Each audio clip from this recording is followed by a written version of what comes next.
Ne selectăm clientela de a ne rezerva dreptul. Nu așa, mă, invers. Ne rezervăm clientela de a ne selecta dreptul atunci. Așa. Bun.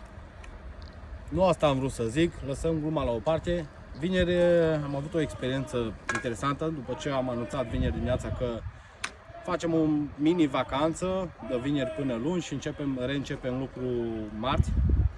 Un client vineri la 12 noapte îmi scrie că vrea ofertă. Îl consult, îi pun întrebări încât să fie cât mai clar ce vrea.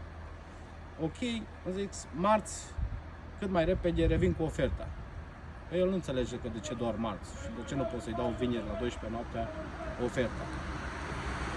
Ok, i-am explicat că nu mai lucrează nimeni, doar preluăm cererile de ofertă și facem calculele de marți începând.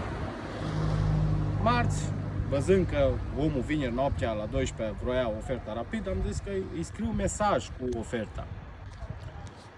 El mi s-a părut neprofesional și a zis că o să dea cu negative de motivul ăsta.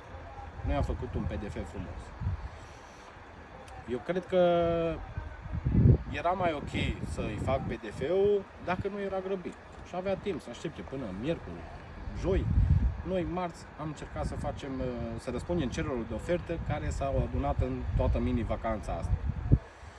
Nu știu, vouă cum vi se pare? Neprofesional sau vi se pare profesional faptul că mi-am luat în timp, vineri la 12 noaptea, să stau să-i fac consultație despre gardul și porțile lui? Sau ar fi clientul are dreptate?